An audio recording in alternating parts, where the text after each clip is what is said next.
하나님의 말씀 봅니다. 말라기 1장 1절에서부터 5절까지 여호와께서 말라기로 이스라엘에게 말씀하신 경고라. 여호와께서 가라사대 내가 너희를 사랑하였노라 하나 너희는 이르기를 주께서 어떻게 우리를 사랑하셨나이까 하는도다. 나 여호와가 말하노라.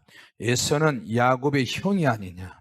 그러나 내가 야곱을 사랑하였고 에서는 미워하였으며 그의 산들을 황무케 하였고 그의 산업을 광야의 실랑에게 붙였느니라. 에돔은 말하기를 우리가 무너뜨림을 당하였으나 황폐된 곳을 다시 쌓으리라 하거니와 나 만군의 여호와는 이르노라. 그들은 쌓을지라도 나는 헐리라. 사람들이 그들을 일컬어 악한 지경이라 할 것이요 여호와의 영영한 진노를 받은 백성이라 할 것이며 너희는 목도하고 이르기를 여호와께서는 이스라엘 지경 밖에서 크시다 하리라. 아멘. 11절로 갑니다. 만군의 여호와가 이르노라. 해 뜨는 곳에서부터 해 지는 곳까지 이방 민족 중에서 내 이름이 크게 될 것이라. 각 처에서 내 이름을 위하여 분향하며 깨끗한 제물을 드리리니 이는 내 이름이 이방 민족 중에서 크게 될 것임이니라. 그러나 너희는 말하기를 여호와의 상은 더러웠고 그 위에 있는 실과 곧 식물은 경멸히 여길 것이라 하여 내 이름을 더럽히는도다. 만군의 여호와가 이르노라. 너희가 또 말하기를 이 일이 얼마나 번패스러운고 하며 코웃음하고 토색한 물건과 저는 것 병든 것을 가져왔느니라. 저희가 이같이 헌물을 가져오니 내가 그것을 너희 손에서 받겠느냐. 여호와의 말이니라. 때 가운데 수컷이 있거늘 그 서원하는 일에 흠 있는 것으로 사기하여 내게 드리는 자는 저주를 받으리니 나는 큰 임금이요 내 이름은 열방 중에서 두려워하는 것이라. 만군의 여호와의 말이니라. 너희 제사장들아 이제 너희에게 이같이 명령하노라. 만군의 여호와가 이르노라. 너희가 만일 듣지 아니하며 마음에 두지 아니하여 내 이름을 영화롭게 하지 아니하면 내가 너희에게 저주를 내려 너희의 복을 저주하리라. 내가 이미 저주하였나니 이는 너희가 그것을 마음에 두지 아니하였음이니라. 보라 내가 너희의 종자를 견책할 것이요 똥 곧 너희 절기의 희생의 똥을 너희 얼굴에 바를 자에게와 품꾼의 싹스에 대하여 너희 얼굴에 바를 것이라. 너희가 그것과 함께 제하여 버림을 당하리라. 만군의 여호와가 이르노라. 내가 이 명령을 너희에게 내린 것은 레위와 세운 나의 언약이 항상 있게 하려 함인 줄을 너희가 알리라. 아멘. 하나님은 무엇을 생각하시는가?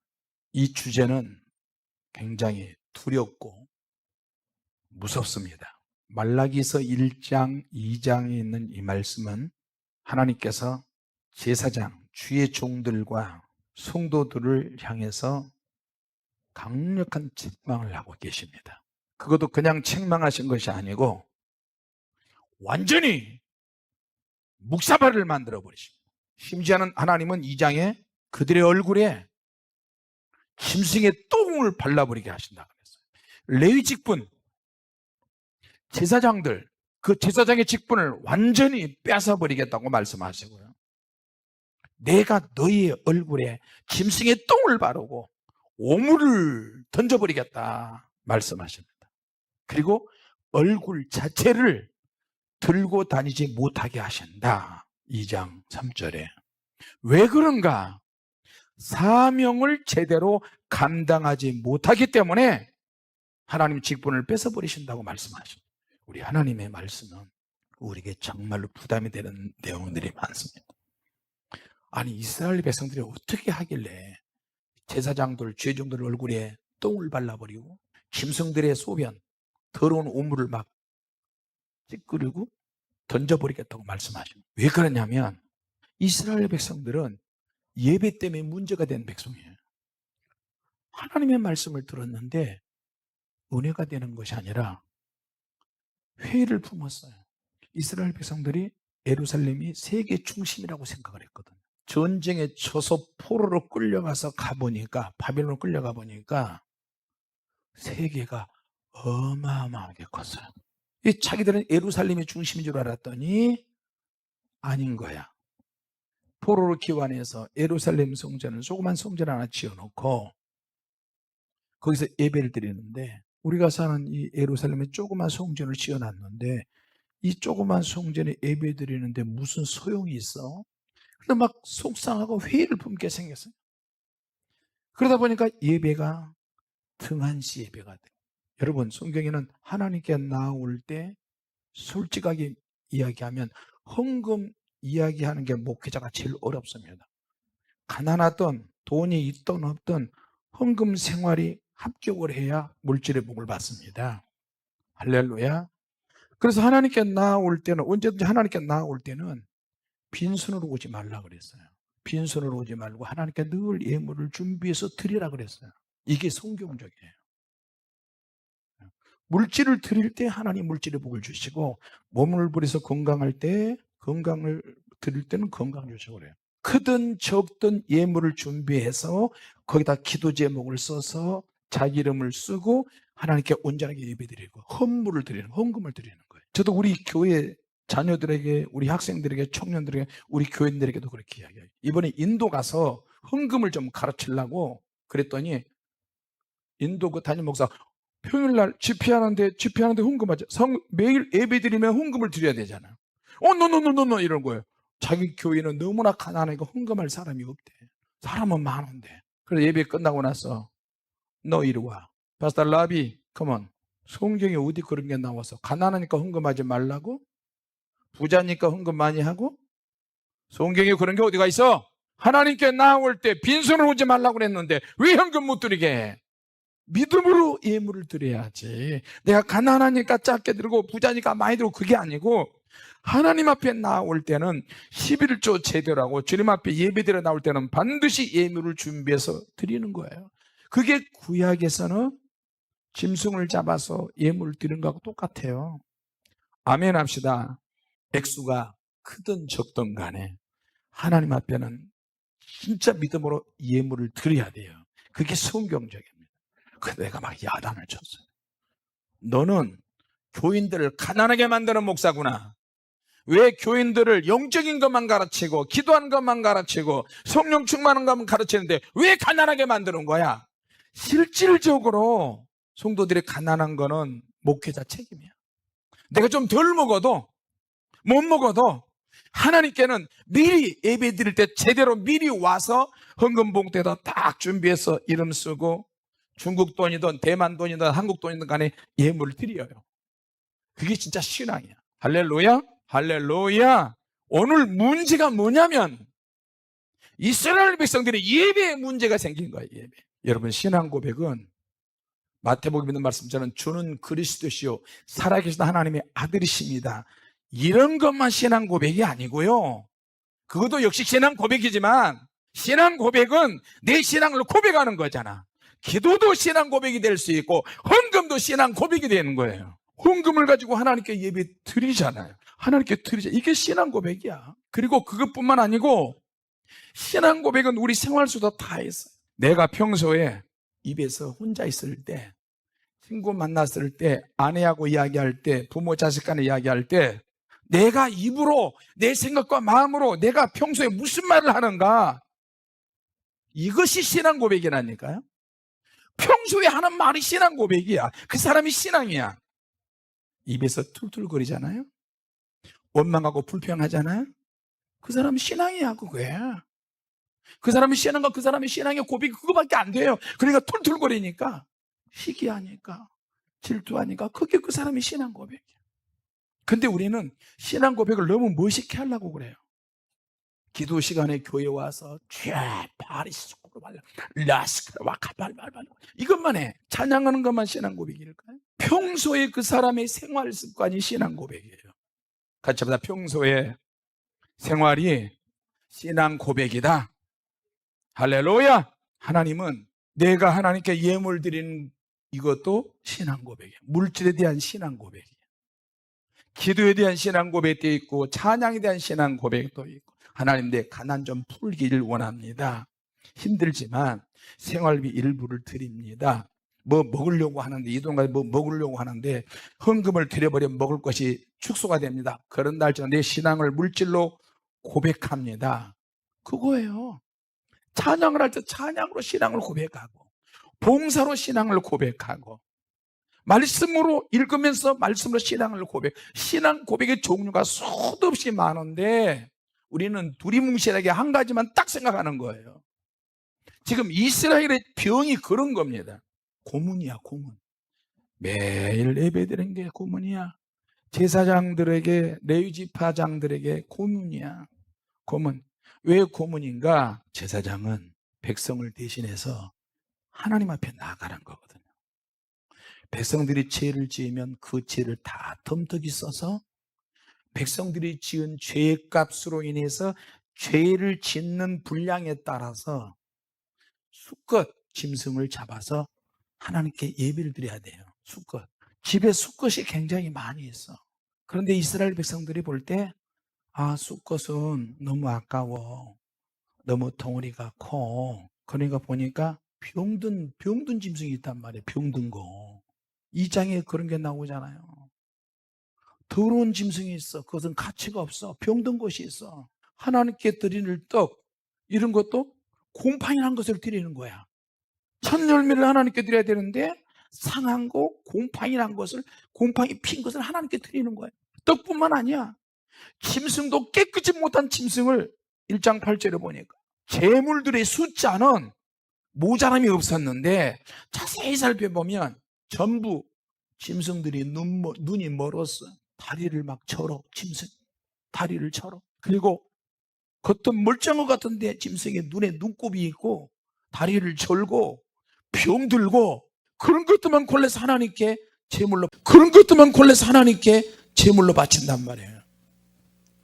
이게 신약에서는 우리가 헌금 드릴 때 이런 생각해서 빼고 저런 생각해서 빼고 11조 안 하고 주일 헌금도 안 하고 무슨 헌금 안 하고, 그런 거하고 똑같아요. 이스라엘 유다 백성들이 예배드리는 형식이 그럴싸합니다. 그럴싸해요. 근데 그 내용은 전부 다 엉터리고 개판이야.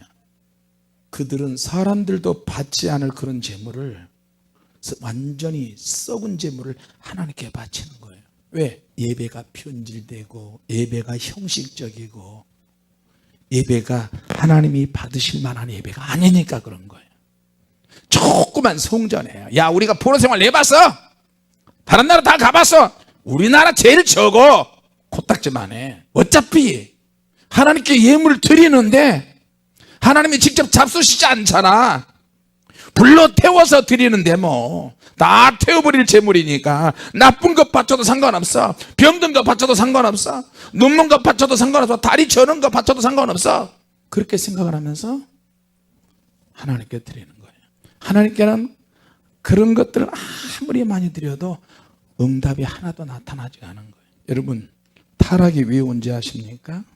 생각의 타락이나 마음의 타락이나 가정과 교회나 그 사람이 잘못된 이유는 뭐냐면 그 사람이 제대로 영적으로 살지 않으니까 영적 침체가 오면서 타락이 옵니다. 같이 합시다. 영적으로 침체가 오면 타락이 온다.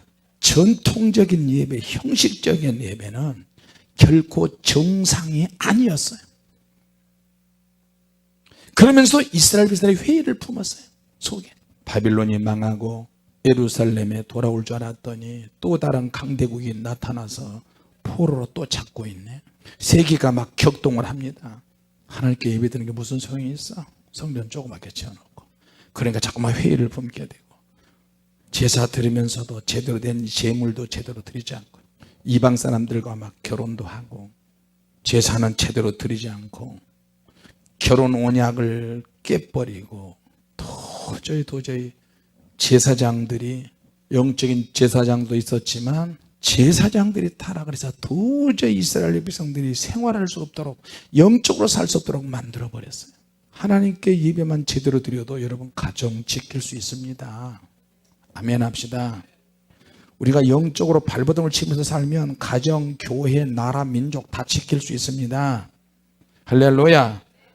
그러면서 이스라엘 백성들에게는 이방 총독들 다스리는 그 나라에게 세금을 바치고 예물을 바치는 일에만 신경을 쓰고, 하나님께 드리는 예배는 아예 그냥 빼먹기를 밥 먹듯이 하고, 실제는 이렇게 다 추구했어요. 그러니까 생각이나 마음이, 하나님은 내 예물을 받으시겠지? 형식적인 예배가 되는 거예요.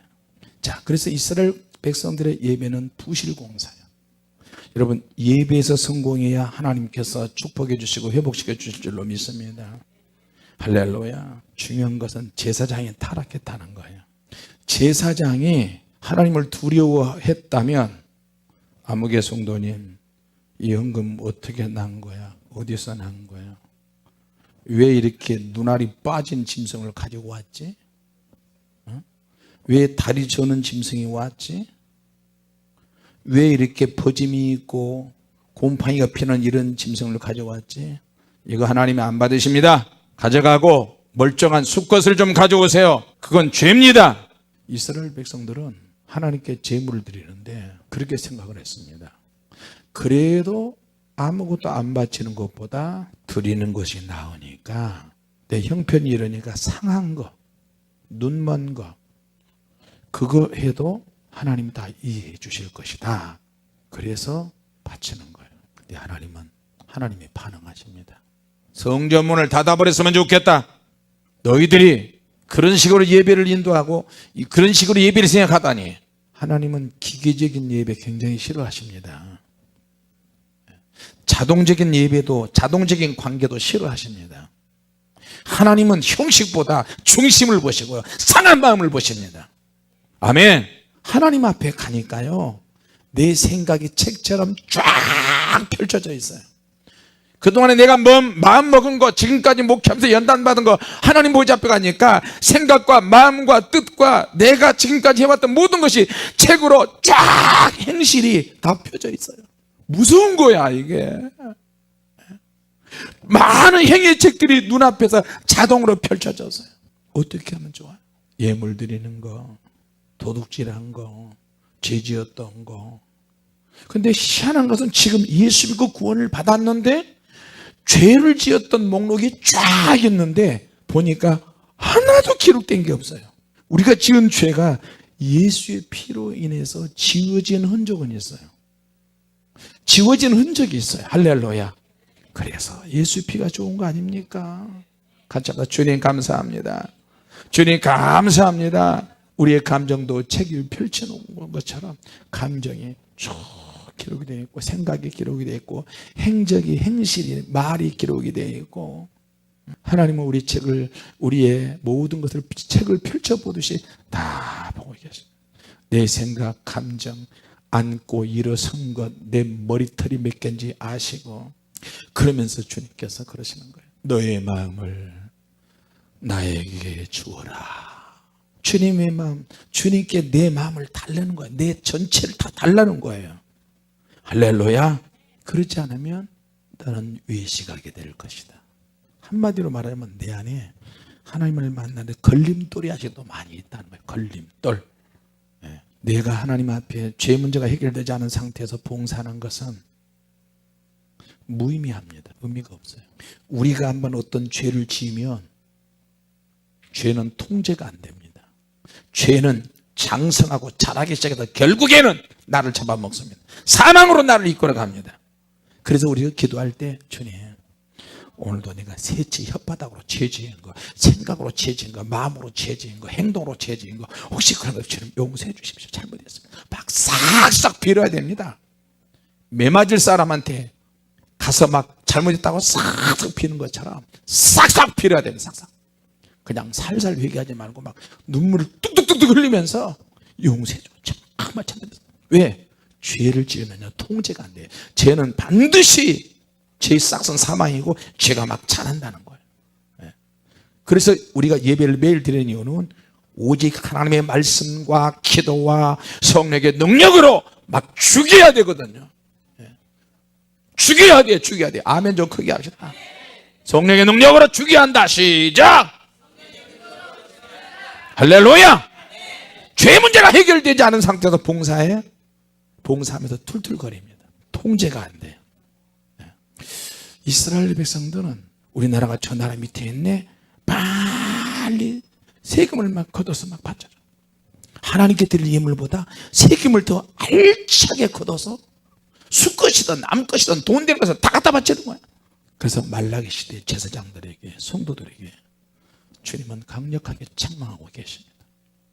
책망이 아니라 아까 얘기한 대로 완전히 밟아버리고 묵사발을 만들어버리십니다. 제사장의 직분도 뺏어버리고, 그것도 부족해서 얼굴에 똥을 발라버리고 오물을 찍어버리고, 그리고 얼굴에 똥을 바르고 오물이 뿌려진 상태에서 제사장들의 얼굴 자체를 들고 다니지 못하게 만들어버려요. 왜?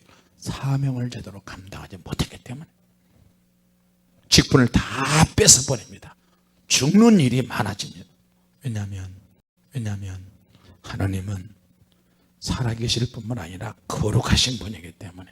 우리가 아무리 작은 죄만 있어도 하나님의 보좌에서요, 나는 하나님의 보좌에서, 하나님의 눈에서, 하나님의 코와 하나님의 입에서 불이 확 임하는데, 마귀가 나를 막 고발하고 이 새끼 저 새끼 막 욕을 하고 그러니까 하나님의 보좌 자체에서 불이 남아가지고 마귀를 때려버리더라니까.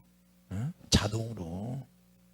그러니까 마귀가 지옥으로 그러면 지옥으로 떨어지더라니까요. 그래서 하나님은 히브리서 12장 29절에 우리 하나님은 소멸하시는 불이시니라. 아멘. 이 시대의 주의 종들에게, 이 시대에 예수 믿는 사람들에게도 말라기서에 있는 말씀처럼 똑같이 취급하십니다. 하나님의 진노는요, 활화산 같습니다. 언제 폭발할지 몰라요. 하나님이 임하시는 그 저주를 우리가 축복으로 바꿀 책임이 저와 여러분에게 있는 줄로 믿습니다. 오늘 이 말씀 잘 붙잡고 이 시대에 하나님의 백성들이 해야 될 것이 있는데, 하나님께가 감염이 됐다면 빨리 적혈구, 백혈구, 면역 기능이 막 왕성해서 들어오지 못하도록, 감염되지 않도록 차단하고 성령의 능력으로 회복되는 저와 여러분이 되시기를 바랍니다. 할렐루야.